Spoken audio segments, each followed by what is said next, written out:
Hola, bienvenidos a todos, a todas y a todos. Un gusto compartir de vuelta la tercera clase, el tercer encuentro que tenemos de esta cursada virtual de la Cátedra Libre de Soberanía Alimentaria. Hoy vamos a arrancar con la segunda clase del eje sociocultural y género, y la clase de hoy va a tratar de soberanía alimentaria y género.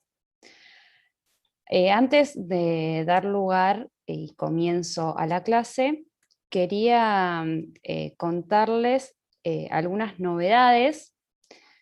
La mayoría ya pudo ingresar al campus, participaron un montón, así que muchas gracias por el intercambio. Es un gusto leerlos y compartir información e intercambiar. Contarles que estamos resolviendo algunas dudas particulares que hubo con acceso al campus. Después, a medida que se va haciendo la actividad, se va tildando con un tilde verde, que eso también generó quizás varias preguntas y consultas en cuanto al avance de los diferentes ítems, según la actividad, según la bibliografía, según la reproducción de los videos. Bien, si esos tildes no se agregan en color verde en forma automática, lo pueden ir cliqueando. De todas maneras, agregamos en la parte de bienvenida, agregamos un pequeño video cortito con reproducción rápida, así no lleva más que un par de minutos, para que entiendan y explicando mejor todas estas cuestiones. Así que ahí va otra facilidad. De todas maneras, vuelvo a insistir que queda abierto el canal para que pregunten a través de Instagram, o el correo electrónico también está a disposición. Y vamos mandando mensajes dentro del campus según la persona que esté a cargo de cada comisión, o en general si de repente nunca entraron al campus, o si no, o si sí, vamos ahí teniendo como un control. Bien, dicho esto, creo que estamos, así que doy lugar a Elina Figueroa y Maru Bosco. Las dos van a estar a cargo de esta clase. Son compañeras de la cátedra, así que, bueno, bienvenidas, licenciadas en nutrición, y van a estar hablando de soberanía alimentaria y género. Buenas, Bueno, hola. buenas tardes a todos, a todas. Bueno, yo soy Elina Figueroa, soy licenciada en nutrición y docente de la Cátedra de Soberanía Alimentaria. Bueno, Maru, te querés presentar mientras yo por ahí voy compartiendo la pantalla. Ay, sí, no te veía en el Zoom, entonces no sabía. No, perdón. Hola a todos, a todas y a todos. Yo soy, bueno, Manu Bosco, soy licenciada en nutrición, trabajo como docente en la UBA y también en el área de integración comunitaria de la Escuela de Nutrición.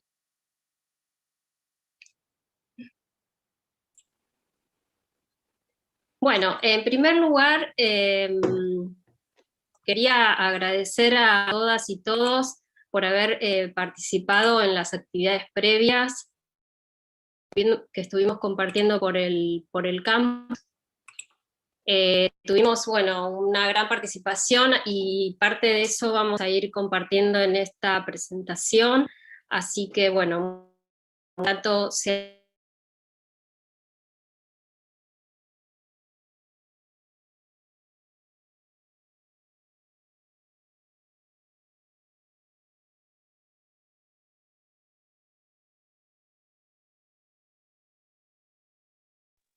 Ahí, Eli. ¿Se cortó? ¿Se nos cortó a todos? Sí, se cortó, Maru. Bueno, esperamos un poquito a ver si Eli vuelve, más que nada porque ya te iba a pasar las diapositivas, pero bueno, estaba agradeciendo las respuestas tanto en el Padlet como en el formulario. Pudimos recolectar algunos datos que pusimos en las diapositivas y también, bueno, esperamos que quizás con el correr de los días poder leer un poco también bien el Padlet y las respuestas más de la última pregunta, que era la relacionada con, bueno, soberanía alimentaria y género. Estuvimos leyéndolas, pero había muchísimas respuestas. Ya saben que es una cursada, ya la cursada de este año es totalmente multitudinaria, así que bueno, iremos de a poquito leyendo y contestando y haciendo algunas actividades y volviendo eh, con estos temas. No sé, Eli, si no. Bueno, perdón, acá me vuelvo a unir, se me apagó la compu, esto puede pasar, así que pido disculpas. Así que ya se reinició la compu, ahí en breve ingreso y comparto la presentación. Bueno, nosotros, esta sería el segundo encuentro del eje sociocultural, donde estuvo el primer encuentro llevado a cabo por la doctora Gloria San Martino, donde ella, bueno, hizo una introducción, ¿no? Acerca de mencionar un poco el tema géneros, que es lo que vamos a abordar hoy, y profundizar un poco, ¿sí? Nosotros queremos contarles también que abordamos este tema porque nos estamos formando, digamos, no es que somos expertas, no nos consideramos, por lo menos yo, solamente, bueno, hace años nos interesamos por el tema, de la mano, bueno, de Ana Brócoli, que era una ingeniera agrónoma que estaba acá con nosotros en la cátedra, y gracias a ella, digamos, nos incursionamos en este tema, y después vamos a contar un poco cómo fue. Así que bueno, ahí estoy. Lo estoy intentando, sí, carga. Para dar comienzo.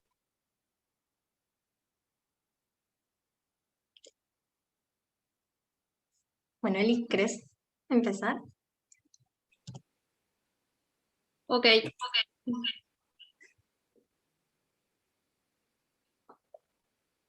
Bueno, nosotros, creo que igual, no sé si está haciendo eco, perdón. Sí, Eli, está haciendo un poquito de eco. Quizás bajar un poquito el volumen de salida de la compu o del celu, no sé desde dónde estás. ¿Ahí se escucha bien? Sí, ahí se escucha mejor. Perfecto, bueno, disculpas. Bueno, un poco entonces el recorrido del encuentro de hoy. Vamos a hablar de cuáles son los paradigmas y enfoques que nos están orientando a revisar y pensarnos hacia la concreción de la soberanía alimentaria, qué herramientas y abordajes nos aportan los feminismos y perspectivas de géneros para transitar a un mundo menos desigual, cómo se presentan las desigualdades de géneros en el sistema alimentario actual, y por último vamos a compartir algunas experiencias y vivencias en relación a géneros y soberanía alimentaria. Entonces, bueno, nosotros hicimos algunas preguntitas en la encuesta que muchos y muchas contestaron. Entonces en la siguiente tenemos acá un gráfico, digamos, de las palabras que más salieron en relación a géneros. En principio estas palabras habíamos preguntado con qué palabra negativa asociaban a géneros, y acá están saliendo, digamos, en las de mayor tamaño, fue las palabras que contestaron con mayor frecuencia, ¿sí? Y vemos como desigualdad, discriminación, opresión, patriarcado, violencia, son las que más se destacan, ¿sí? Y en la siguiente vemos las palabras que se asociaron con algo positivo, ¿sí? Entonces también lo mismo, las palabras en mayor tamaño son las que tuvieron mayor frecuencia, como diversidad, empoderamiento, igualdad, libertad. Bueno, hay un montón más, como están acá viendo, y a lo largo de la charla vamos a ir tomándolas un poco. Así que muchas gracias. Esto es un corte que hicimos hace un rato a la tarde de todas las respuestas que recibimos. Bueno, en la siguiente vamos a mencionar algunos paradigmas que actualmente encontramos como para empezar a ampliar estas miradas. y generar las prácticas, por supuesto, como son la economía feminista o economía del cuidado, el buen vivir, las epistemologías del sur, el ecofeminismo, las corrientes decoloniales, y bueno, por supuesto los feminismos. En la siguiente vamos a hacer como una introducción un poco más rápida para introducirnos en el tema y aclarar que en relación a género y feminismos a veces hay confusiones, ¿no? Porque bueno, para algunas personas quizás es algo un poco nuevo, entonces aparecen quizás resistencias, como decir, bueno, yo no soy ni feminista ni machista, ¿no?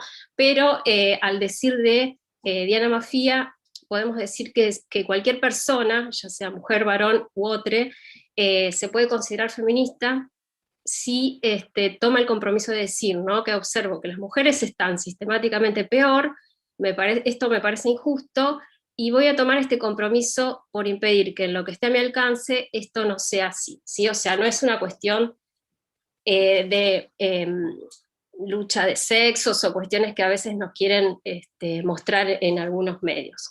Entonces, en la siguiente, vemos, analizamos y vemos el feminismo como un movimiento social y político que reivindica, ¿no? esta igualdad y respeto mutuo entre los diferentes géneros. Y bueno, estamos todos aprendiendo, ¿no? a usar estos anteojos o lentes violetas, que es la metáfora para incorporar estas cuestiones, y uno de los aportes claves del feminismo fue el de afirmar que lo personal es político.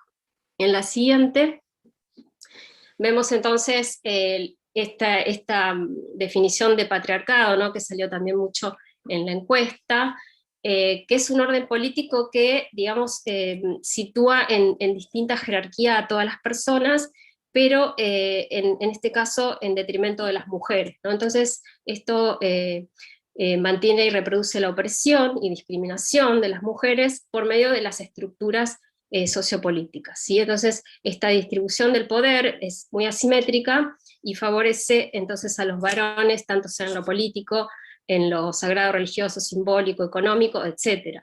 Y esto está naturalizado, ¿no? Esto nosotros lo aprendemos en nuestra sociedad, en nuestras instituciones, en nuestras familias, los medios lo reproducen, y por ejemplo, en lo que es soberanía alimentaria y el modelo agroalimentario hegemónico, el patriarcado lo podemos ver, por ejemplo, en lo que es la concentración económica, que generalmente todas estas empresas de agronegocios están manejadas por varones, ¿sí? Y por ejemplo las industrias también, ¿sí? Bueno, la siguiente, entonces también lo que queremos reflejar es esto, que el feminismo no es entonces solo una cuestión de mujeres, aparecen también lo que se llaman las nuevas masculinidades, o sea, los varones que están queriendo deconstruirse, por decirlo de alguna forma. Esto ya lo vemos con un mayor ímpetu en las y los jóvenes, porque ellos ya vienen rompiendo un poco los moldes, ¿no? Como dice acá una de las imágenes. Bueno, en la siguiente queremos también contar que en Argentina nosotros tenemos una movilización desde hace muchos años en cuestión de feminismos, principalmente surgió a raíz de femicidios, ¿sí? Entonces apareció la marcha de Ni Una Menos, ahí se empezó a reforzar los paros del 8 de marzo, y bueno, y un montón de movimientos más para recuperar, digamos, y por los derechos de las mujeres y otros géneros subalternizados. En la siguiente, bueno, Maru nos va a hacer un repaso como rápido de los conceptos básicos, ¿no? De lo que hablamos cuando hablamos de géneros. Bueno, obviamente cuando empezamos a hablar sobre temas de género es necesario hacer esta distinción entre lo que es el sexo y el género, que es una discusión muy grande dentro de los feminismos, pero en este caso, en este marco, en esta charla, vamos a tomar un poco la idea del sexo como las diferencias biológicas entre varones y mujeres, y cromosómicas, las diferencias primarias y secundarias sexuales, como el sexo como algo quizás determinado por la biología, y el género como una construcción social, sociocultural, como algo que es adquirido y puede cambiar, ¿sí? Y es algo que es autopercibido, una identidad de género autopercibida.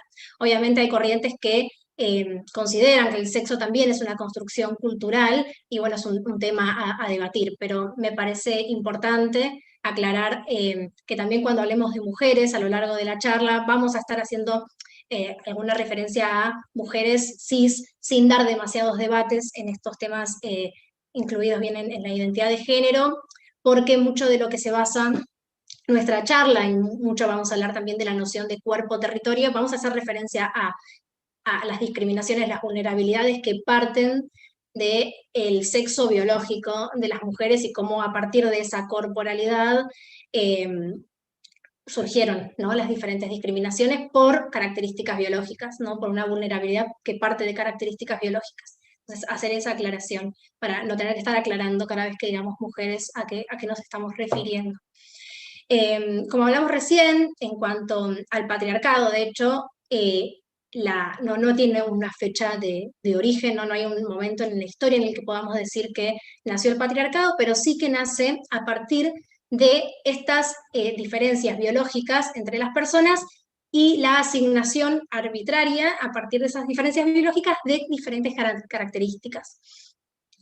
Después el patriarcado, y sí lo vamos a también nombrar, mucho más que nada el capitalismo, tiene sus picos, ¿no? El patriarcado ha tenido sus picos en los cuales podríamos decir que recrudeció o se afianzó, ¿no? Se afianzaron estas características patriarcales.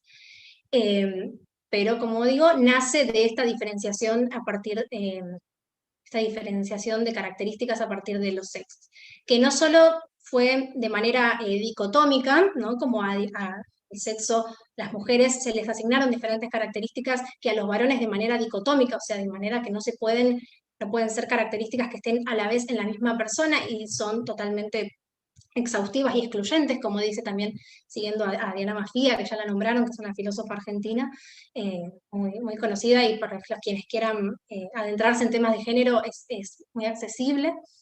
Y esas diferencias dicotómicas generaron lo que se llaman estereotipos de género, ¿no? Unas características que se asignan a las mujeres y otras a los hombres.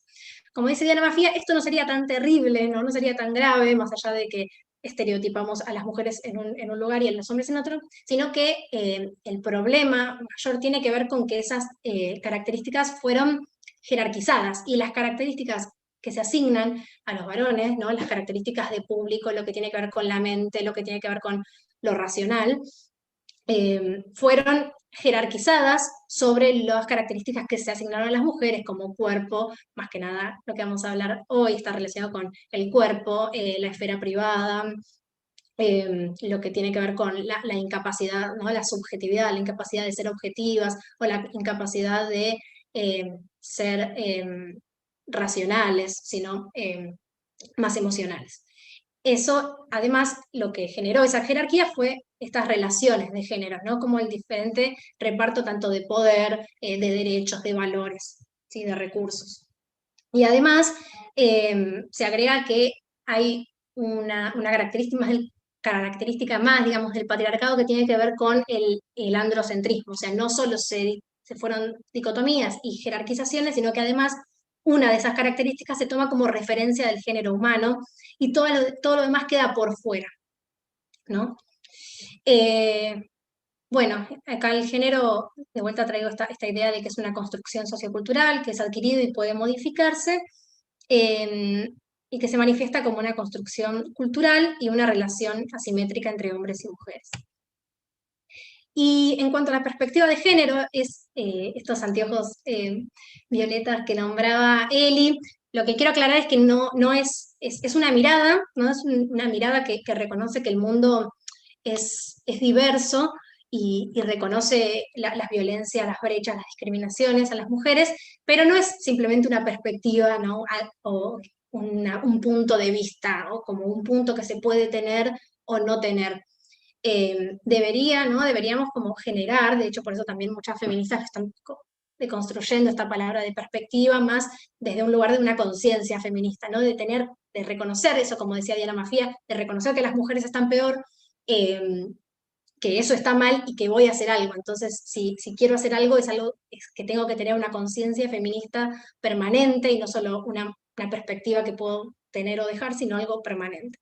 Pero bueno, enfoque de derechos, enfoque de género también, enfoque de género, perspectiva de género, son todas conceptos que se usan en este tema y que de hecho la ONU valida, ¿no?, las perspectivas de género como una categoría política descriptiva a partir de la cual se entienden las vulneraciones de derechos a las mujeres, se entienden las discriminaciones, las opresiones, y los estados, por eso la ONU lo valida, para que los estados tengan esta perspectiva de géneros en todas las políticas públicas y acciones que se tomen a nivel de los gobiernos de todos los países.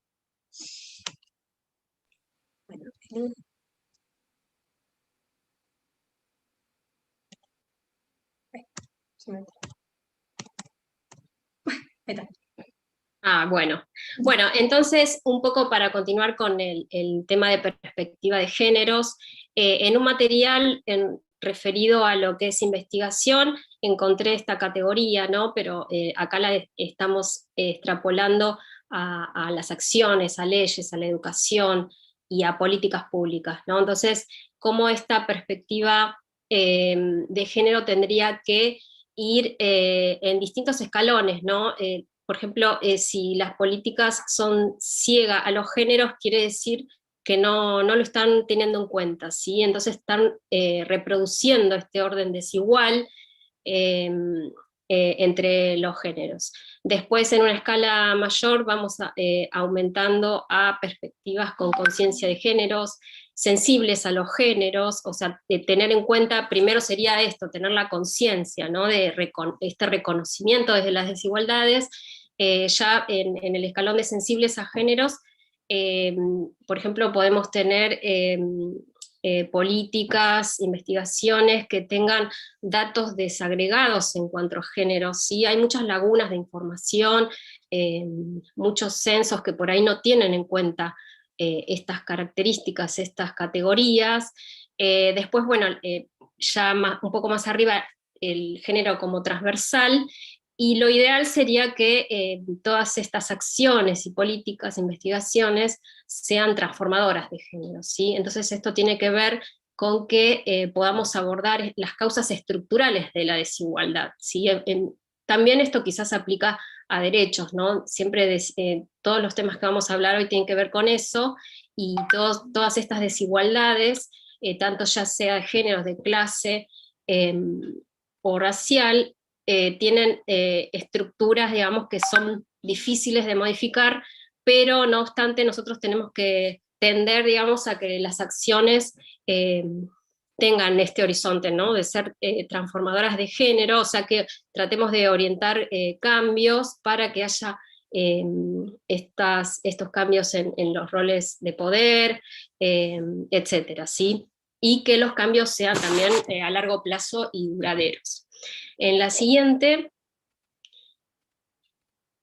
vamos a un poco las desigualdades, ¿no?, que estuvieron compartiendo en las encuestas, tienen que ver con esto, ¿no? Había una pregunta en referencia a las tareas de cuidado, o las tareas domésticas, o las tareas reproductivas, como se les menciona siempre, y bueno, un poco acá con humor, ¿no? Tenemos unas viñetas donde vemos que las mujeres estamos con múltiples tareas, ¿no? Además de las tareas en el hogar, muchas veces hay jornadas laborales y hasta triples jornadas, ¿sí?, para las mujeres. Y cómo se posicionan los varones, ¿no?, en esta cuestión en relación a estas tareas, ¿no? Así que es muy, bueno, y la economía feminista entonces tiene que ver con esto, con reconocer que estas tareas de cuidado no están visibilizadas y tampoco se valorizan económicamente. Es muy común observar la metáfora del iceberg, ¿no? Donde hay toda una economía sumergida, que es la que es sostenida mayoritariamente por mujeres, que esto permite, digamos, el desarrollo de la economía visible o la economía hegemónica que a la vista de todos pareciera ser que es la más importante, ¿no? Entonces, todo esto es un enmascaramiento, digamos, si lo vemos como algo natural, y que potencia toda esta división del trabajo, ¿no? Se asume que estas tareas son obligaciones de las mujeres. Avanzamos un poquito más. Perfecto. Y estas tareas en un informe de la ONU mencionan que si tendríamos que valorizar o remunerar todos estos trabajos, esto implicaría entre un 10 y un 39% del Producto Bruto Interno. En la siguiente, acá mencionamos la categoría que tiene que ver con esto, que se denomina la división sexual del trabajo, que hacemos referencia a esto, ¿no? Que estos trabajos están generizados, estos trabajos de cuidados, y se atribuyen entonces como responsabilidad específicamente de las mujeres, y todo esto que las mujeres se hayan ido ocupando de estas tareas a lo largo de la historia ha impedido, digamos, que puedan acceder a otros niveles, ¿no? de vida y de renta y de riqueza, ¿sí? Y también algo que vamos a ver también es el concepto de feminización de la pobreza.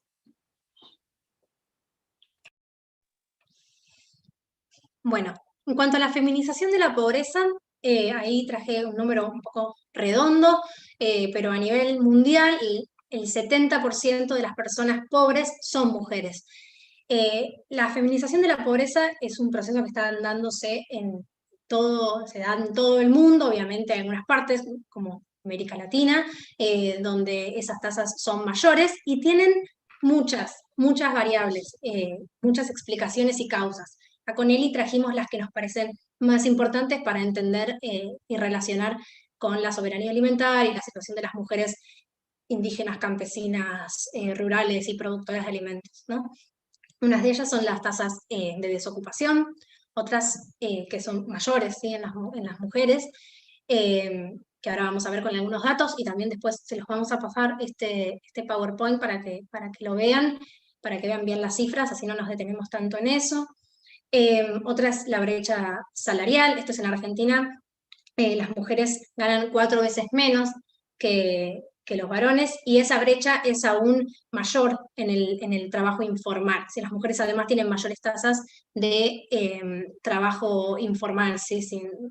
No están en un trabajo formal, no tienen aporte, obra social. Y entonces esas brechas salariales suelen ser mayores, porque la brecha salarial tiene, se divide en la economía feminista, la divide en la que es explicable y la que no, ¿no? La explicable tiene que ver con, que está más relacionada al trabajo formal, tiene que ver con, quizás por esta división sexual de trabajo, y que las mujeres tienen más asignadas las tareas reproductivas. Por ejemplo, faltan más, no tienen el presentismo, y no pueden hacer horas extra, ¿no? Esa es la explicable. También la de no poder acceder a puestos de poder, entonces ganan menos, pero esa es explicable. Y además existe otra brecha que quizás es la llamada no explicable, que tiene que ver con que las mujeres, por ser mujer, te pagan menos, y en un trabajo que no es formal, no hay regulaciones, ¿no? Entonces, por eso en el trabajo informal suele ser mayor la brecha salarial. Después, en cuanto a la doble jornada laboral, es esta doble jornada que creo que se está hablando bastante en este momento, que es uno de, justamente, en los momentos en los que el capitalismo más que nada, como decía, esto de momentos en los que recrudeció, y en el momento en que las mujeres accedieron de manera masiva al mercado laboral, alrededor de los años 50, 60, y el empleo femenino también aumentó mucho en América Latina, también más o menos en esos años, un poco antes, pero en cuanto a la llegada masiva de empresas transnacionales a Argentina, a Latinoamérica, un poco lo que hablaba Gloria el otro día, eso que la incorporación de empresas transnacionales masivas a América Latina hizo que haya una feminización del empleo, si las mujeres accedieron masivamente al empleo, y también por cuestiones relacionadas, por ejemplo, con la revolución sexual. En los 60 las mujeres accedieron al empleo, pero igualmente estas características que contábamos al principio de la asignación arbitraria de los roles siguieron, por más que las mujeres entraron de manera casi igual que los hombres al mercado laboral formal, siguieron haciendo mella en la familia, dentro de los roles productivos y reproductivos, y eso hizo que en la división sexual del trabajo las mujeres se sigan ocupando más de las tareas de cuidado y domésticas que los varones. Ahí traje un número que es de la CEPAL del año pasado, que las mujeres dedican 2,8 horas por cada hora que dedican los hombres al trabajo no remunerado. Esto es en la región, sí, en América Latina y el Caribe, donde esta brecha es mayor que en otros países mal llamados desarrollados.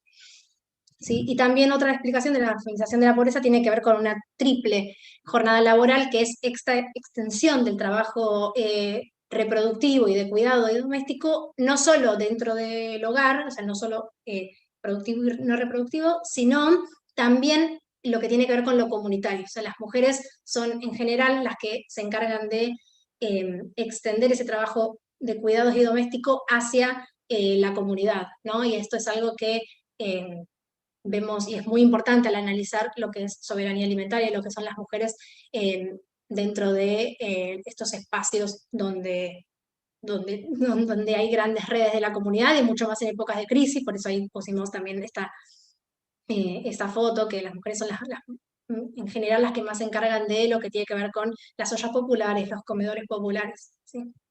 Y después otros dos conceptos que son importantes para la feminización de la pobreza, que trae la economía feminista, son el techo de cristal y las paredes de cristal. El techo de cristal tiene que ver con con que las mujeres no acceden, con la falta de acceso, que es invisible, no tiene que ver, por eso es de cristal, no tiene que ver con que no es algo que está regulado en una ley que dice que no se puede, sino que simplemente es la falta de acceso a las mujeres a puestos jerárquicos y de toma de decisiones. Y esto salió un montón en la encuesta que hicimos, porque muchas y muchas pusieron esto de que las mujeres no acceden a la titularidad de las tierras, ¿no? Tampoco a los préstamos agrícolas, y no acceden a los puestos jerárquicos donde se toman las decisiones, ¿no? En puestos jerárquicos de decisión. Ahora lo vamos a ver un poco más. Y las paredes de cristal tienen que ver con aquellas como fuerzas invisibles que relegan a las mujeres a ciertos sectores económicos, ¿no? Que en esta salida al mercado laboral de las mujeres masiva, por más que pudimos salir al mercado formal, productivo formal, la mayoría elige, entre comillas, aquellas actividades, o se le asignan determinadas actividades que tienen que ver con el cuidado y el rol doméstico. Y además, eso de vuelta no sería un problema tan grande, de última, si nosotras hiciéramos las mujeres algunas actividades y los hombres otras, sino que hay una cuestión relacionada con la baja remuneración de estas actividades, la falta de estatus, de calificación, que por eso determinadas actividades se pagan más que otras en el mercado laboral, y esto tiene que ver con una cuestión de género. Estoy pasando, y esto nos parece importante porque hicimos la pregunta de cuántas, del género, ¿no? Sexo-género, pusimos género, masculino, femenino y otros, para recabar la información a grandes rasgos, y el 94,1% de las personas que están cursando Caliza contestaron casi 300 personas. Sé que hay muchas más cursando, pero no importa, vi que ahí estuvieron en el chat diciendo que no contestaron la encuesta, no pasa nada.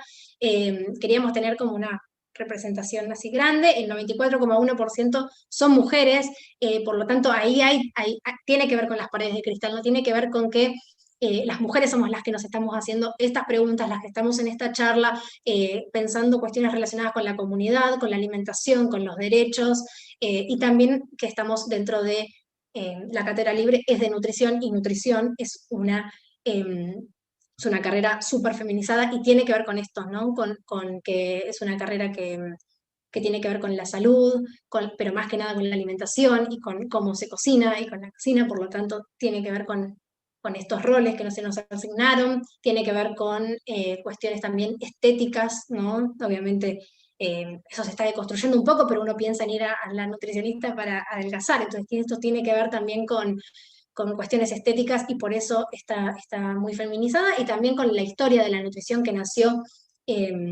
como una carrera que complementaba al médico y por lo tanto nació ya siendo una carrera con menos estatus y, tiene que ver con esto, si no me quiero extender demasiado. Y después en esta que preguntamos cómo se reparten las tareas domésticas y de cuidado, vimos, bueno, por suerte que muchos se reparten equitativamente en el 25% y también las hacen alternativamente dentro del hogar sin acordar previamente, el 28%. Así que es un gran número, pero igualmente el 34% dice que las hacen principalmente las mujeres. Pero bueno, también sabemos que hay muchas personas de las que contestaron que dijeron que los temas de género están involucrados y saben del tema, por lo tanto creo que ahí también hay un sesgo que tiene que ver bueno, con empezar a hacernos estas preguntas. Esto lo voy a pasar, así no extiendo demasiado el tema de los gráficos, que ya lo van a ver, son todos datos regionales de estos temas. Bueno, un poco repasando el concepto de soberanía alimentaria, es el derecho de los pueblos a alimentos nutritivos y culturalmente adecuados, accesibles, producidos de forma sostenible y ecológica, y su derecho a decidir su propio sistema alimentario y productivo, ¿sí? Entonces, la soberanía alimentaria nos dice que los pueblos tienen derecho entonces a definir sus propias políticas alimentarias, ¿sí? Ya sea en el país, una región, y uno de los conceptos claves de la soberanía alimentaria es esto, ¿no? Que supone nuevas relaciones sociales, libres de opresión y desigualdades entre varones y mujeres en principio, pero también entre pueblos, entre diferentes grupos étnicos, clases sociales y generaciones, ¿sí? Por supuesto, la soberanía alimentaria es un paradigma, es como una meta a la que nos vamos dirigiendo, ¿sí? En la siguiente... Bueno, este concepto todos saben que surge de la vía campesina, ¿sí? En el año 1996, entonces la soberanía alimentaria en contraposición con el modelo agroalimentario hegemónico pone a las personas en el centro, ¿sí? Entonces tiene un protagonismo a los productores y productoras y a los que consumen, ¿sí?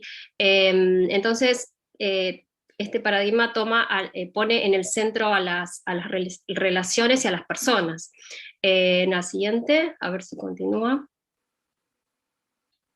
Exacto. Bueno, y nosotros procesamos y sistematizamos algunas informaciones en referencia a esto. ¿Cómo visualizamos estas desigualdades, ¿no? En el sistema alimentario actual?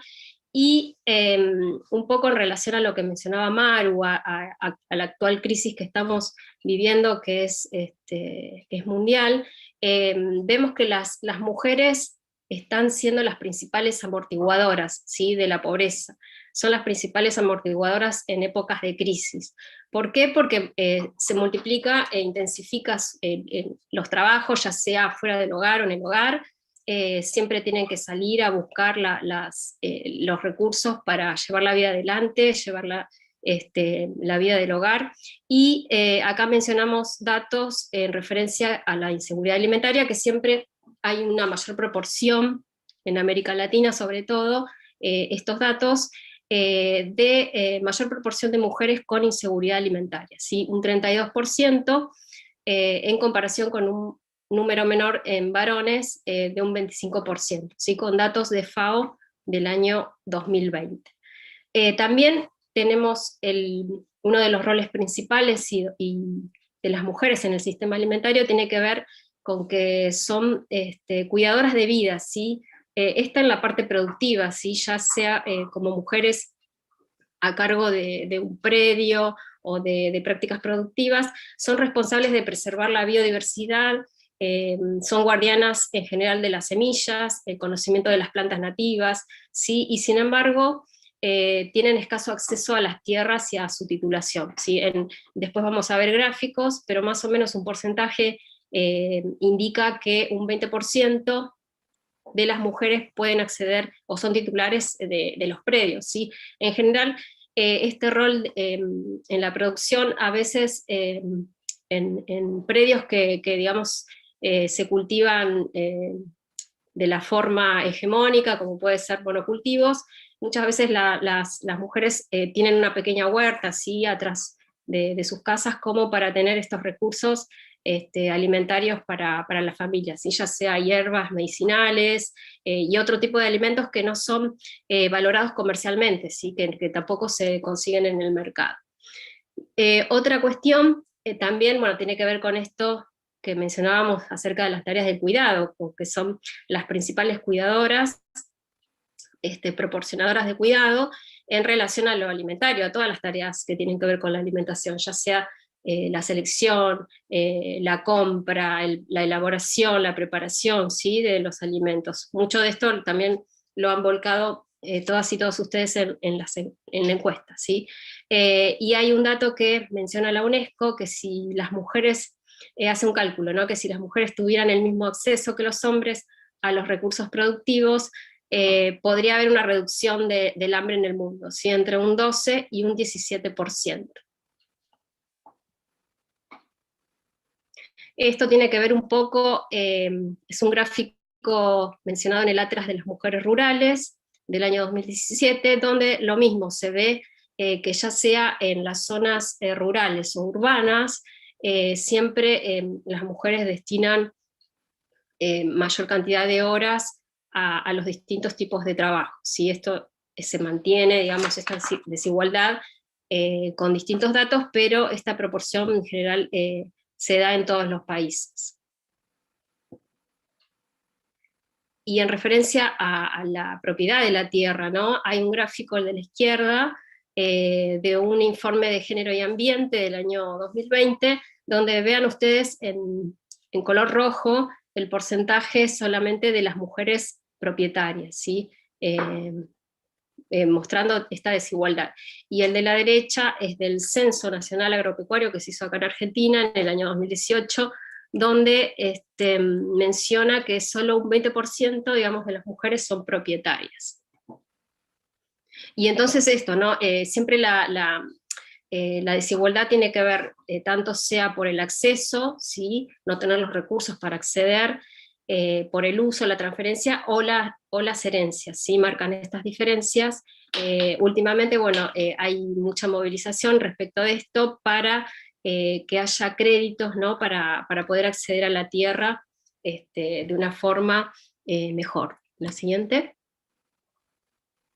Bueno, en relación a la agroecología, que es la modalidad de producción en que se basa la soberanía alimentaria, podemos ver un poco la relación, acá hay mucho aporte, digamos, de los paradigmas de pueblos originarios, ¿no? Donde no solamente tiene que ver la parte productiva, sino incluye esto de que la agroecología nos invita a estar unidos en un ciclo de vida, ¿sí? Entonces, no solamente vernos como nosotros separados de la naturaleza, sino como parte, ¿sí? Y en equilibrio, tanto en la naturaleza como en los seres humanos.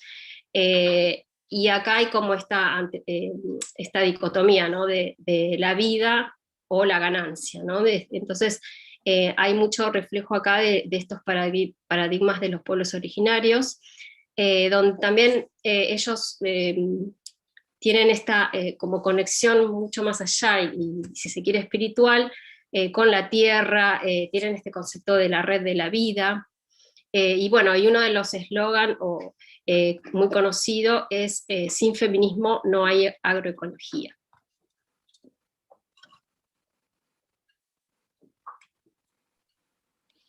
Bueno, y uno entonces de los feminismos que nombramos al principio, que queremos traer, pero bueno, obviamente había muchos más bueno, están al principio cuando nos fue nombrando Eli. Uno de ellos es el ecofeminismo, obviamente los feminismos que hay, siempre hablamos de feminismos porque hay diferentes ramas, no es que se contradigan, sino que quizás van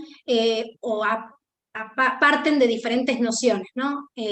Lo que hablaba Eli en un momento de la interseccionalidad es esto de tener como, desde el género, de los feminismos es algo muy importante ese concepto porque parte de una desigualdad de género que tenemos las mujeres en general, y bueno, otras identidades, pero a partir de esa desigualdad se van sumando otras opresiones. Entonces, a partir de esas diferentes opresiones, capaz es que nacen los feminismos de diferentes perspectivas. El ecofeminismo es aquel movimiento social feminista que supone la sinergia y el diálogo entre el feminismo y el ecologismo, que obviamente es algo que tenemos que traer en esta cátedra de soberanía alimentaria, que intenta que a partir de todo el sistema de producción, consumo, distribución de alimentos, tenga una lógica ecologista, ¿no?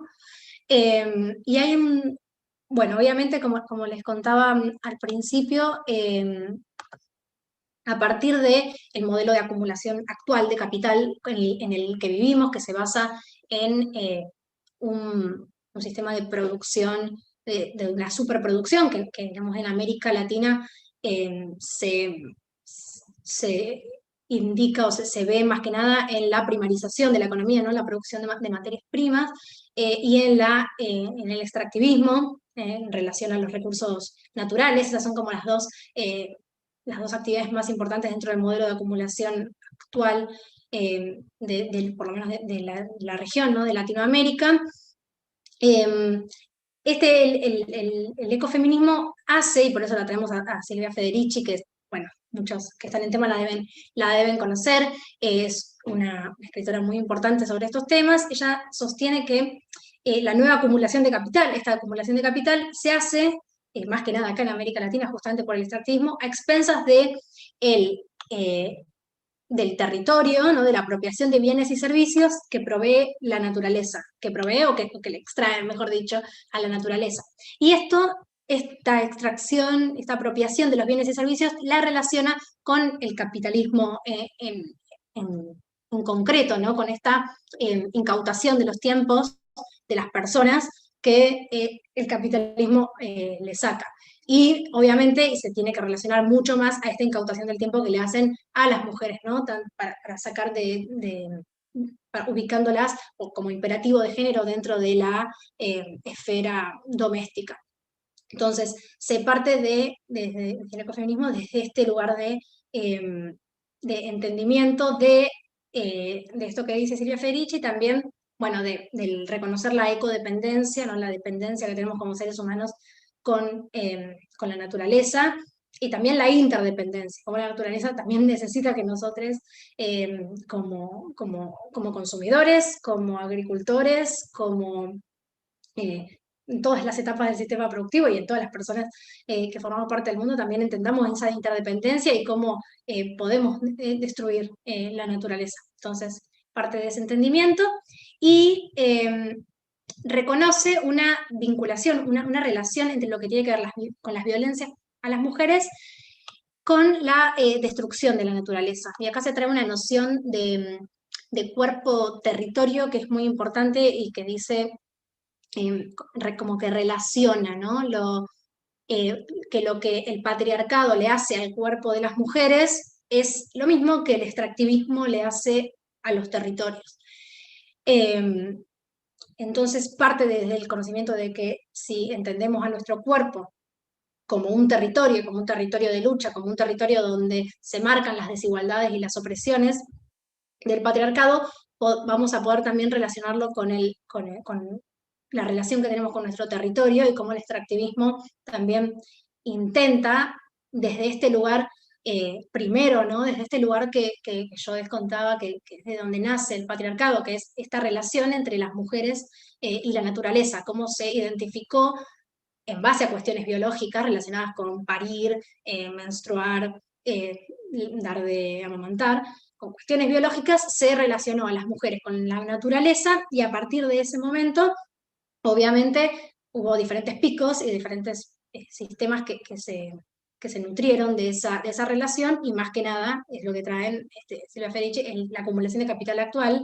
El capitalismo se nutrió de esa relación para, no solo se reprodució el patriarcado, sino que le sirvió a este extractivismo, ¿no? a este modelo de acumulación. Hay una autora que se llama Antonella Busconi, que dice que la naturaleza fue feminizada y las feminidades fueron naturalizadas, ¿no? Como esta relación entre naturaleza y mujeres. Y yo les traía, ella, lo voy a decir muy rápido, pero Antonella Busconi, después también la podemos subir a la bibliografía si no lo hicimos, o lo pueden buscar, está en internet, que es una relación entre la agricultura, la soberanía alimentaria y el ecofeminismo. En realidad el ecofeminismo dentro del ecofeminismo tiene diferentes corrientes, podríamos decir evolutivas, pero no sé si es una evolución como que va mejorando, pero sí que fue cambiando el concepto también a medida que fue cambiando el feminismo. Primero se habla de un ecofeminismo clásico que tiene que ver con tomar esta relación de las mujeres con la naturaleza como algo esencialista, ¿no? Es una esencia de las mujeres relacionada con la naturaleza y de los hombres relacionado con el poder. Y eso fue, ¿no? Esa diferencia fue lo que hizo que las mujeres tengamos una buena relación con la naturaleza y entendamos más y haya más conocimiento de la biodiversidad, etc. Y los hombres fue que hicieron, por esa relación con el poder y con lo mental, las guerras, la contaminación, etc. Bueno, voy a ir muy rápido con esto, pero es como la idea. Después, que este es un feminismo que se basa en las diferencias, ¿no? Como que las diferencias entre hombres y mujeres están, y eso está mal. En cambio, después viene un ecofeminismo más espiritualista, que acá es donde algunas bibliografías la ponen a Vandana Shiva como una de las referentes principales, que es parecido al clásico, pero quita un poco la demonización de los hombres, no como si esto del poder fuera algo malo, sino que trae cuestiones más religiosas de la cultura hindú también, como para explicar que la relación de las mujeres con la naturaleza se basa, o es la que generó los pactos de solidaridad, de diversidad, de sostenibilidad, sin hacer énfasis en la diferencia con los hombres o en la demonización de esta relación con los hombres. Y después viene un ecofeminismo más constructivista, que se basa más que nada en los 90. El clásico es más de los 60 o de los 70, con este feminismo de la diferencia, que en general estaba también en ese momento, en general en los feminismos. Y el constructivista es más de los 90 para acá, que también dice que las mujeres están relacionadas con la naturaleza y los hombres más con el poder, esas cosas, y que eso está mal, pero lo parte desde esta división sexual de trabajo, ¿no? Trae mucho de ese conocimiento de la economía, y que en esta división sexual del trabajo a las mujeres se les asignó eso y a los hombres lo otro, y que eso hay que deconstruirlo, pero deconstruirlo de raíz, desde un lugar de tenemos que quedarnos con lo bueno que trajo el poder, con lo bueno que tiene ese poder o ese espacio público, y también tenemos que quedarnos con lo bueno que tiene el cuidado, la naturaleza, el cuidar a otros, la relación con como no solo no los estereotipos de género, sino los roles asignados al género, y hace justamente esta desconstrucción y una posición más de esto, de raíz, ¿no? Como qué es hace una crítica ya al patriarcado en general y no tanto a hombres, mujeres. Bueno, con esta noción de cuerpo-territorio, nos parecía importante, bueno, esta frase es bastante conocida, que la hicimos cuando estaba en el Centro Estudiante de Nutrición en el Beni. Ya no sé ni dónde está esa bandera después de todo esto, el COVID, pero es una frase conocida que dice que ni la tierra ni las mujeres somos territorios de conquista, ¿no? Esta relación entre tierra y naturaleza y el cuerpo de las mujeres, esto de, como les contaba Antonella Busconi, dice la tierra fue feminizada y las mujeres naturalizadas, se gestaron como dos conceptos que hay que domesticar y conquistar, ¿no? Si el territorio se lo puede domesticar, o a la naturaleza hay que domesticarla, voy a conquistarla también a las mujeres. Bueno, los territorios son igualmente objeto y escenario de disputa y despojo por parte del modelo extractivista, patriarcal y colonial, y por eso queríamos traer algunos, o por lo menos contar de dónde parte los feminismos, el feminismo decolonial, ¿no? Que el feminismo decolonial le hace una crítica quizás a los feminismos más occidentales, que no parten, o sea, más europeos o más de esa índole, ¿no? O más académicos, más europeos, que no hacen la crítica al colonialismo o al imperialismo. ¿No? Por eso decía que esto de que cada feminismo parte desde su lugar. El feminismo colonial parte desde también el entendimiento de que la opresión de los pueblos que fueron colonias es una intersección más en las opresiones y complejiza este tipo de opresiones. Y tiene que ver con una cuestión patriarcal, más allá de que a todas las mujeres, como contaba al principio, tienen que ver con esta cuestión de la vulnerabilidad por la corporalidad.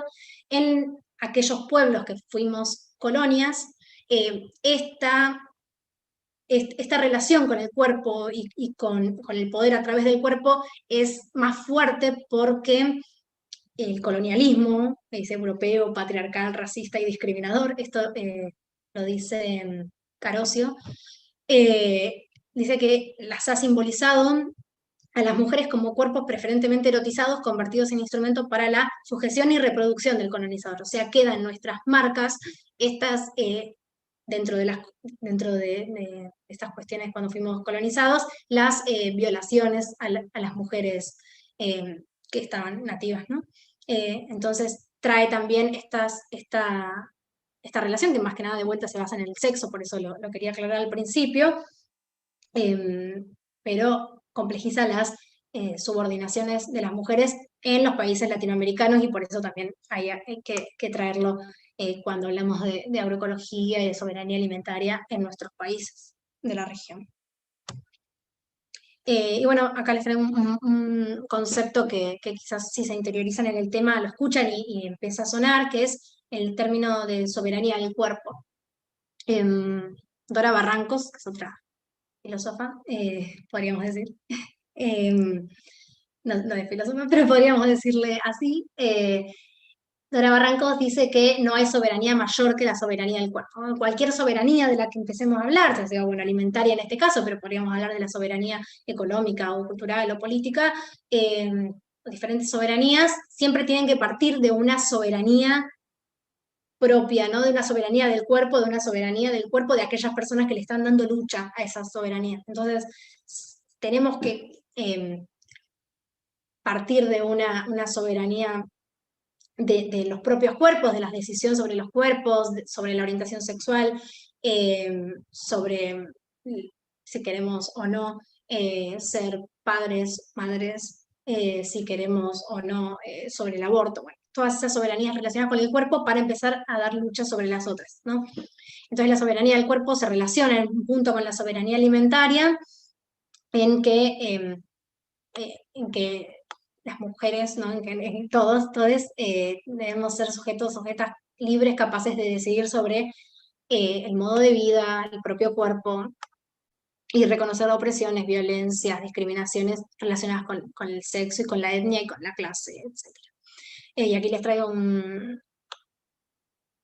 párrafo que lo sintetiza claramente que es de la ONU Mujeres, que dice que si la soberanía alimentaria, ¿no? Como definición, que ya la vimos, es el derecho de los pueblos a producir, consumir lo que deciden sin intermediación de terceros, la soberanía del cuerpo implica considerar al cuerpo como un territorio sobre el que cada uno decide sin intermediación de terceros.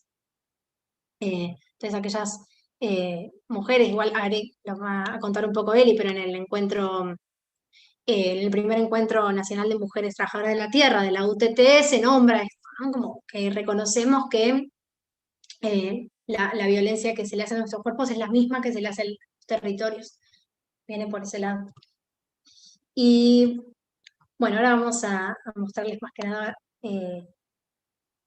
otras cuestiones relacionadas con la soberanía alimentaria y género, que hay un montón. Una de ellas es el acceso a la lactancia, ¿no? La lactancia también salió mucho en el, ¿cómo es? En la encuesta que hicimos, hay muchas personas que dijeron, como nombraron como uno de los problemas de mujeres pobres, rurales, campesinas, la falta de acceso a- a la lactancia o al derecho a la lactancia.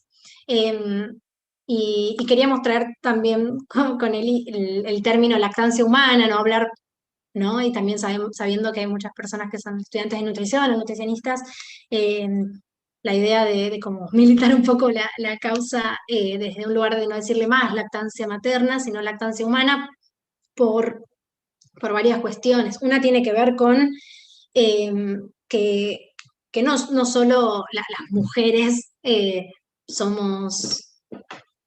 somos las que podemos tener hijes y dar de mamar, ¿no? Pueden, obviamente, esto, más allá de que haya un acuerdo o no, hay una ley de identidad de género en Argentina que dice que, de acuerdo a la autopercepción, se asigna el género en el DNI, entonces hay personas que son hombres y que pueden gestar y que pueden dar de amamantar, así que decirle lactancia materna ya parte desde ese lugar de, que materna no hace referencia solo a las mujeres, después que las personas quiero decir, eh, que dan de amamantar, no pueden no ser las madres, ¿no? de ese bebé. Pueden ser nodrizas o pueden ser otro tipo de relaciones o pueden ser mujeres que le dan de amamantar y después lo van a dar en adopción. Entonces, como empezar a complejizar ese tipo de relaciones. Y también se le suele decir lactancia humana para quitarle la responsabilidad total a las mujeres de la lactancia, sino también a ser responsable, no solo a compañeros de esas mujeres que se tienen que interiorizar en la responsabilidad de la lactancia, sino también a la sociedad, ¿no? A la sociedad, al Estado, a los espacios de trabajo, que no es solo materno. Bueno, y ahí pusimos una foto del tetazo, que no me acuerdo en qué año fue, pero se hizo muy, muy conocido, cuando había una mujer que no la habían dejado amamantar en el espacio público, y bueno, salieron muchas mujeres a hacerlo para defender este derecho a la lactancia.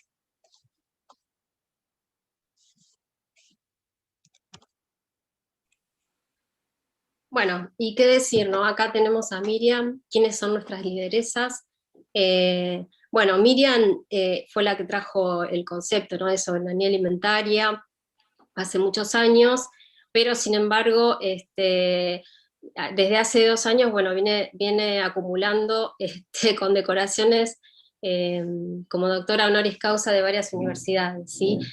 Bueno, Miriam acá está en la charla, después quizás cuando terminemos puede dar algunas palabras, pero bueno, obviamente es nuestra primera referente, y bueno, trascendió obviamente la escuela de nutrición, así que ya es por muchos y muchos conocida. También, bueno, comentar que nosotros también nos empezamos a interesar y a formar en la siguiente, en los temas de género, de la mano de Anita Brócoli, que por eso muy agradecida también con eso. Ella había organizado, tenía la cátedra también en la Universidad Nacional de Lomas de Zamora, había organizado una reunión en el año 2014 ya, creo que en la siguiente se ve, no sé si se puede pasar, Maru. Ahí va. Había organizado este encuentro que fue muy lindo y pudimos participar en Lomas de Zamora, donde, bueno, estaba Emma Siliprandi de la FAO también como invitada especial, ¿no? Y ahí entonces nos empezamos a interesar en el tema y a formarnos en eso, ¿no? Ella, bueno, gran referente de la agroecología, ¿sí? Por supuesto, Anita, acá dice Marcos, presente ahora y siempre, nos acompaña seguro desde otros planos. Bueno, en la siguiente muestra un poco las fotos de ese encuentro, que la verdad que estuvo muy bueno. Después acá abajo hay un mural que está en el Museo del Hambre, que después por ahí Marcos puede hacer alguna referencia, con Anita en el centro. Bueno, y eso sí, son fotos de ese encuentro, ¿sí? Donde, bueno, estaba Miriam, estaba Silvia Vidal, algunas compañeras más conocidas, Pamela McKay, bueno, y entre otras. Bueno, en la siguiente. Bueno, en Argentina también tenemos grandes luchadoras y activistas que son muy protagonistas en esto, en lo que es la soberanía alimentaria, y bueno, se destacan las madres de Ituzaingó, que son muy conocidas, por haber iniciado, digamos, una investigación en los barrios cercanos a los campos fumigados, ¿no? Donde ellas detectaban muchos enfermos de cáncer, ¿sí? Lo mismo las redes docentes por la vida, ¿sí? que estaban defendiendo en las escuelas rurales que también eran fumigadas en forma cercana. También para mencionar la marcha de las mujeres originarias por el buen vivir, con bueno, Moira Millán como una de las referentes. Bueno, tenemos grandes, digamos, ejemplos de mujeres luchadoras. En la siguiente. Bueno, el encuentro, nosotros acá en Argentina tenemos encuentros nacionales de mujeres, que creo que van por el número 33, 34, hace un montón de años que se realizan, y en el marco hace 2 encuentros, el último, digamos, presencial, se aprovechó la oportunidad para hacer este encuentro nacional de mujeres de la UTT, que con Gloria, bueno, tuvimos la oportunidad de participar en uno de los días, porque eso se desarrolló en 2 días, ¿no? Participación de mujeres productoras de todo el país, y un panel, digamos, de invitadas. Siempre a los encuentros nos invitan grandes referentes, mujeres de todo y de Latinoamérica, así que tuvimos la oportunidad de presenciar esas charlas que fueron muy buenas, y a la tarde de ese día también se hacían muchos talleres.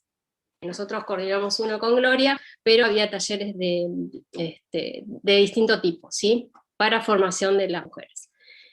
Después, bueno, un verdurazo feminista, las compañeras manejando tractor. Bueno, y en la siguiente mencionamos también en ese encuentro, conocimos a Lolita Chávez, que también la pueden buscar, una referente de la cultura maya, donde nosotros nos llamó la atención cuando en su exposición ella hablaba de las semillas transgénicas, ¿no? Entonces decía esto, que esas semillas como que habían perdido algo de su esencia, ¿no? Entonces ahí después esto cuando se los pasemos lo pueden leer quizás, ¿no? Y hace esta diferenciación importante que no tiene que ver, digamos, con lo que por ahí menciona la academia, ¿no? Esto tiene que ver con otros conceptos diferentes, ¿no?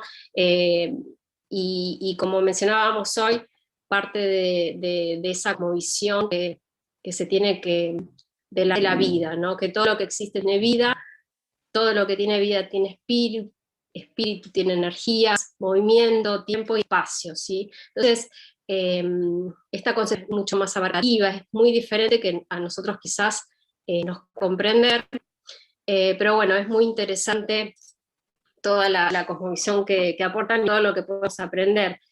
Ella, por ejemplo, en un leo que encontré hace un ratito, dice, ¿no? Lo que nos inspira son las redes que podamos tener, nuestros estados emocionales, las pausas que podamos hacer en nuestro camino y el amor profundo a la colectividad. Decir que yo estoy bien, tú estás bien. Sanando yo, sanas tú. Esa es la expresión del SCAT que nos han dicho nuestras abuelas. Y como las ancestras también nos han dicho, no tenemos otro camino más que el de luchar.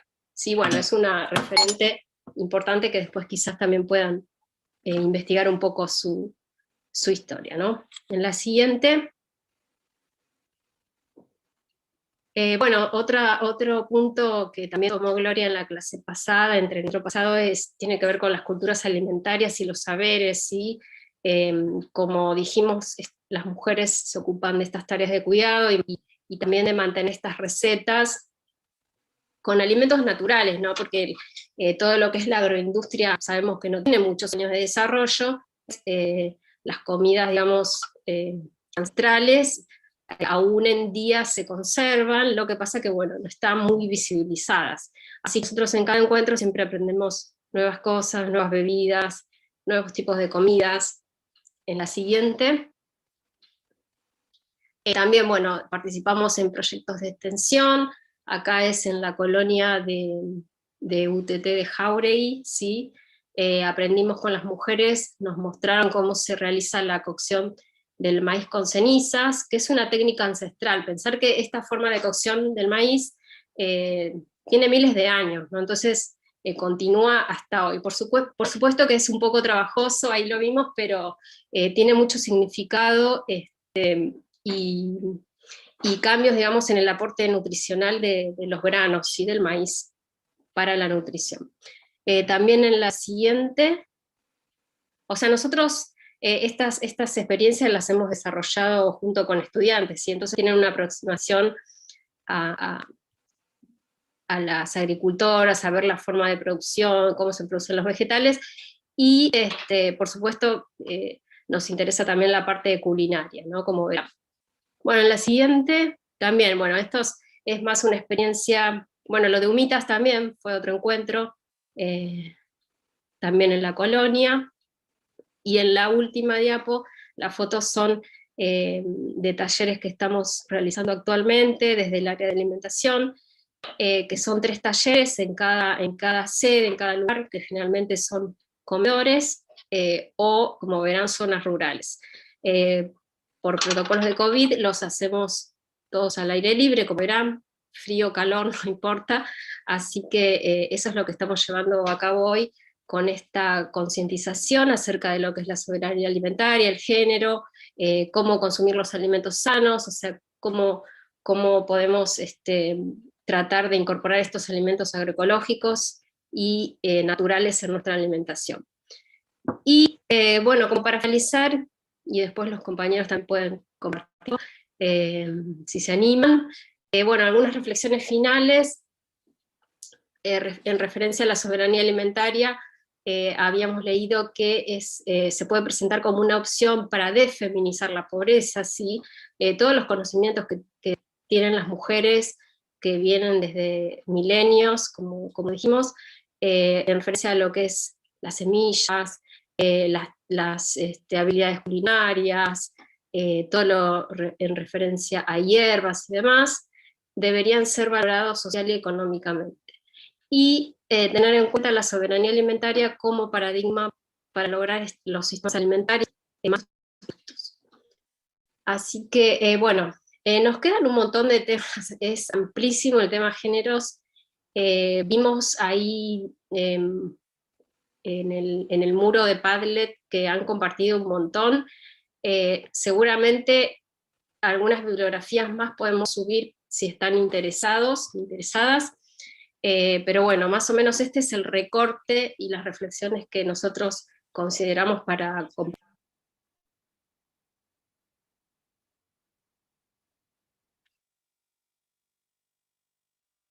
Ay, Eli, me parece que te muteaste. Sí, perdón. También tenía la cámara apagada, perdón, pero se me había apagado la compu y se desbarató todo. Sí, ahí Marcos dice que Emma Siliprandi es la responsable de estrategia de escalamiento de la agroecología en la FAO a nivel global. Sí, incluso ahora salió publicado un libro que está en portugués, que también lo podemos subir, muy interesante, ya tiene otro libro también de género y agroecología y soberanía alimentaria, así que es referente en el tema.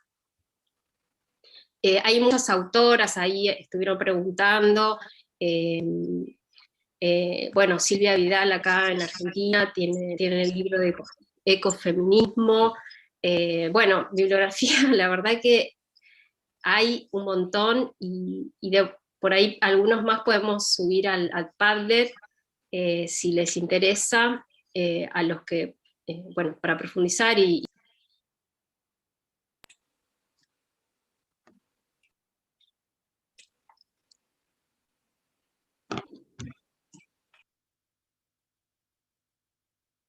Ahí, Eli, no sé si querías decir algo No, más. está bien. Por ahí, quería decir no algo. sé si Clarita, bueno, nosotros como una de las actividades armamos un muro donde muchos y muchas compartieron experiencias, fotografías, materiales, y la verdad que, bueno, la verdad que gracias, son muy, enriquecen a todos, y además que queda para acceso de todas y todos. Hay muchos algunas mujeres que postearon, ¿no? Cuestiones de que empezaron a producir hace poco, en predios han mostrado las fotos de ferias, qué más, bibliografías, está los mapas de iconoclasistas, ¿sí? Hay 2 mapas muy interesantes. Ahí postearon uno que es el del Mapamundi, pero después también hay uno que salió recientemente que es sobre cuerpo-territorio, muy interesante también. No me acuerdo qué más podemos mencionar, pero por ahí se puede, no sé si Clarita tiene para compartir un poco cómo fue el desarrollo de esta actividad.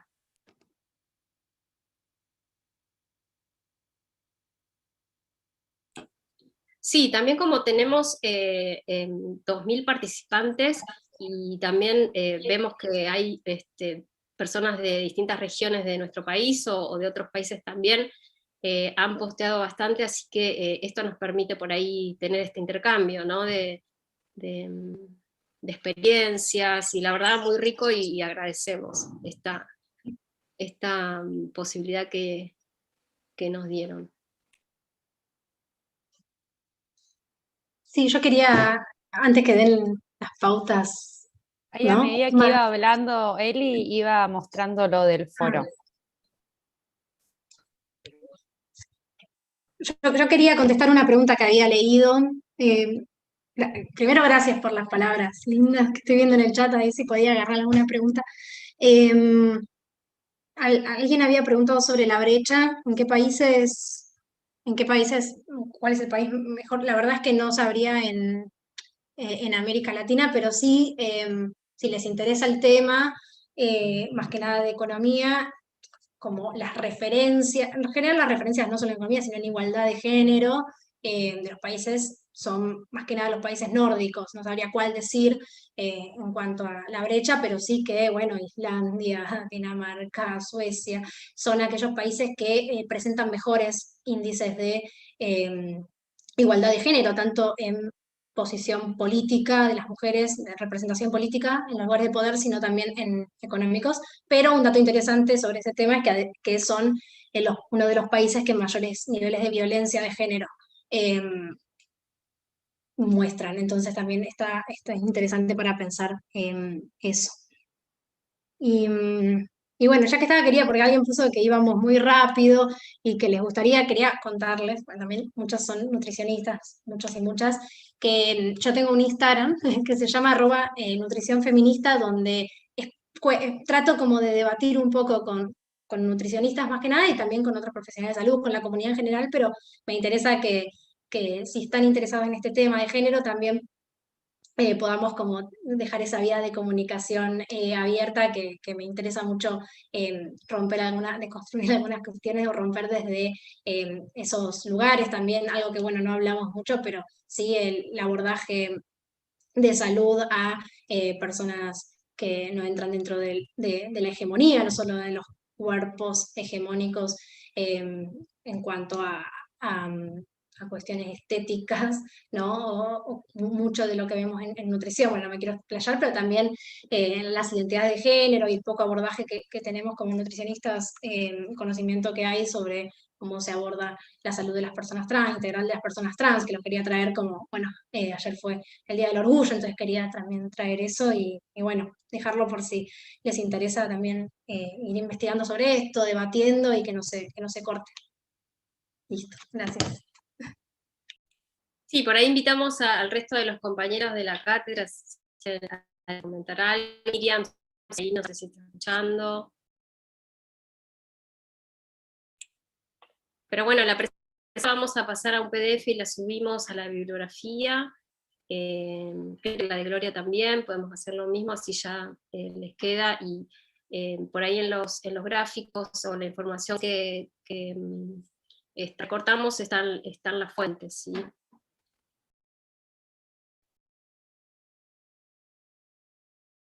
Buenísimo, muchas gracias, chicas. Estaban haciendo varias consultas en relación a la encuesta que habían subido y estaba como adentro de la actividad, pero era para mostrar un poco los gráficos de hoy, así que si ya no la completaron, con eso no hay problema. Pablo, ¿querés contar un poco las dudas del lineamiento general del campus? Dale, déjame de casa, Clarita. Hola a todos y a todas. Si querés, comparto pantalla y vemos si lo podemos mostrar entrando al campus, ¿te parece? Ahí va. A ver, vamos a probar si Caro me habilitó. La idea es mostrar lo de los tildes y dónde está la información para que justamente lo puedan visualizar y sea más fácil de entender. El ingreso al campus y cómo lo va viendo cada uno para ir avanzando en los ejes y desbloquear las actividades. Ahí decime si se ve la pantalla. ¿La están viendo? Perfecto. A ver, yo voy a tener que ir corriendo porque a veces se complica.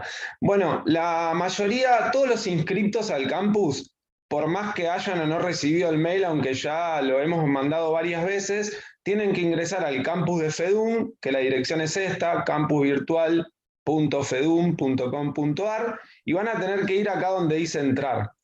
Bien, una vez que van ahí, van a tener que completar con su nombre de usuario y su contraseña. Su nombre de usuario va a ser el mail con el cual se registraron y la contraseña, Clarita, ¿me la recordás que es la genérica? Es Caliza con C mayúscula 2021. Bien, y esperan un segundo porque tengo que entrar con un usuario porque si no, no voy a poder hacer la prueba. Mientras, si querés ir contando algo más, Clara.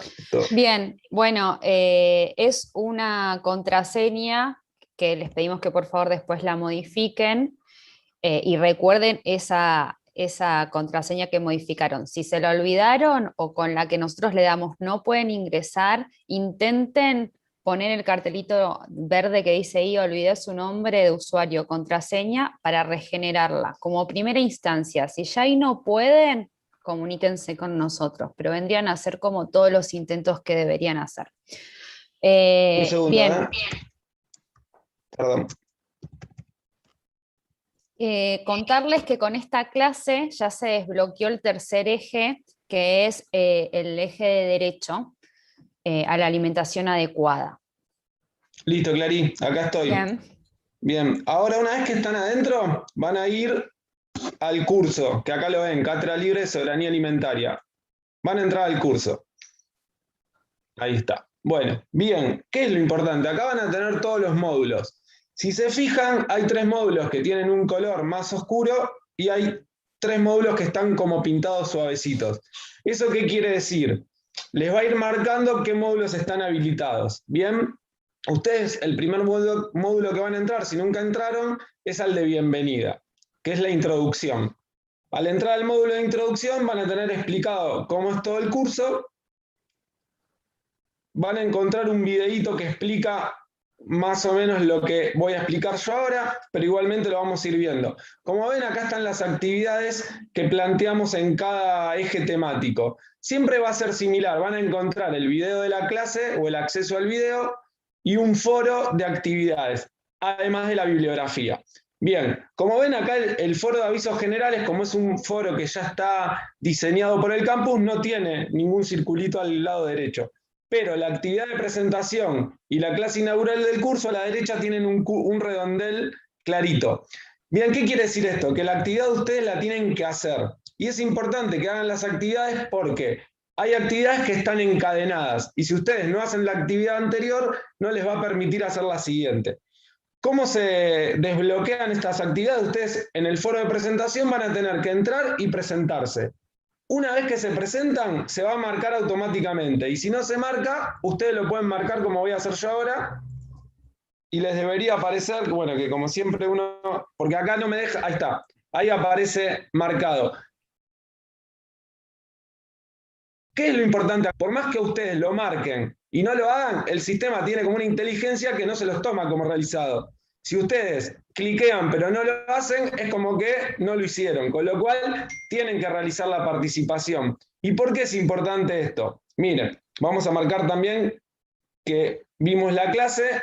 Igualmente lo que tienen que hacer ustedes es entrar a la clase, al menos abrirla. Una vez que la abrieron, ya lo toma como realizado. Y el foro, una vez que participaron, ya lo toma como participado. Entonces, ¿qué pasa ahora? Cuando vayan al segundo eje, el sociocultural, ustedes van acá y van a ver actividades. Bueno, estas actividades tienen una restricción. ¿Para qué? Para que ustedes, antes de ver la bibliografía, se presenten. ¿Bien?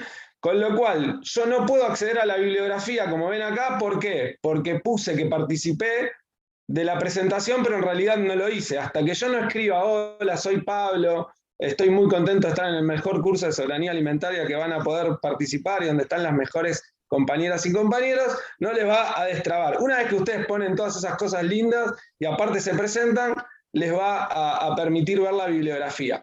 Así que básicamente eso así funcionan todos los ejes a lo largo del curso. Lo importante es participar de los foros. Las participaciones son actividades muy simples que no van a requerir que ustedes tal vez lean toda la bibliografía. Con ver las clases y con algunos conocimientos les va a alcanzar al menos para participar. Y esto lo que va a permitir es que a lo largo de todo el curso, ustedes habiendo participado y habiendo ingresado a todas las clases, lo que les va a permitir es sacar el certificado de fin de cursada. Los únicos y las únicas que van a obtener el certificado de fin de cursada son aquellos y aquellas que hagan todo el curso y todas las actividades que están encadenadas. Bueno, Clarita, espero haber sido claro y de paso ya quedó grabado, así que así sería toda la metodología del curso y de la participación. Bien, aclarar eso, que ya a partir de hoy queda habilitado el tercer eje, porque ya la semana que viene arrancamos con el siguiente módulo. Ya, si querés lo mostramos para que lo vean, ya que hacemos la última prueba. Como ven, acá está explicado, les pusimos una foto de las tildes para que no se olviden, y acá abajo está la bibliografía, la cual no me va a mostrar hasta que yo no participe del foro de la actividad 2. Y si ustedes ven acá, les dice, cuando apretan sobre el restringido, dice, la clase no está disponible porque tenés que participar de la clase y además tenés que ver la clase y participar del foro. Una vez que cumplen esas dos condiciones, les va a dejar bajar la bibliografía sin ningún problema. Entonces, cada vez que no puedan acceder a un material es porque les faltó hacer una actividad anterior. Bien, después estaba la duda de dónde estaba la encuesta de hoy. ¿Querés mostrarlo para que bueno, estaba dentro de ese módulo. Además de cada uno de los ejes, de esas solapitas que van viendo, van a estar cargadas las clases, el acceso a la clase, y después vamos a cargar, por ejemplo, ahora está cargado el acceso a esta clase, y mañana va a estar cargada la clase, el acceso a la clase grabada, ¿bien? Pero siempre va a quedar metida en cada solapita, en cada eje, como organizado. Otra cosa importante que les queremos avisar es que vamos a enviarles el acceso a la clase de ese día el mismo martes a la mañana, ¿bien? Como por correo a cada uno de los usuarios, para que lo tengan a mano y ya puedan ingresar directamente desde ese link de acceso. Creo que las dudas fueron resueltas. ¿Alguien quiere consultar algo más de los que estamos que no se haya entendido? No, y aclarar, Clarita, me parece de que mejor que no compartan el link con nadie que no sea compañero de la cátedra para evitar intromisiones indeseadas. Bien, ese es un buen dato. La idea es, ustedes que se inscribieron y que están adentro del campus y demás, que tengan este acceso a las clases y al intercambio dentro de la cursada. Bien, después iremos compartiendo de más información con los que no están inscritos, pero por favor, esto que aclara Adriana, sí, ténganlo Clara, en cuenta. No, más que nada porque la cuestión de las intromisiones es porque este tipo de cursos a veces aprovechan para hacer algunos sabotajes que ya nos ha pasado en otra charla que la tuvimos que cerrar, entonces es complejo. Más que nada es cuidar el acceso para eso. Obviamente cuando termine el curso toda la información va a estar disponible porque lo que queremos desde la Cátedra de Soberanía Alimentaria es que más personas puedan acceder a este material, pero bueno, la virtualidad tiene estas cosas que como ven la estamos aprendiendo todos y todas, y para nosotros también es difícil y cada coordinador de los grupos se está acostumbrando y nos ayudamos entre todos y es una experiencia en la cual nos embarcamos aprendiendo sobre la marcha. Así que les pedimos disculpas por cualquier cuestión que no sea tan prolija, pero hacemos lo que podemos. Bueno, con esto cerraríamos, así que les agradecemos a todos la paciencia, las ganas, porque la verdad que hay un montón de gente que se conecta en las clases y participa y se presenta en el foro y demás, así que estamos muy contentos por todo y cómo va saliendo. Bueno, ahí apareció Miriam. Hola Miriam. Hola, ¿cuánto aprendí? Me había quedado sin carga. Eso que me pasó. Bien, Pero ¿cuánto aprendí? Me enseñaron, muchachitas. Estamos en vivo y siempre presente, Miriam. No, por favor, hermosísimo. Hermosa clase, hermosa clase. Por eso te digo, ¿sabes cuánto me enseñaron? Por favor.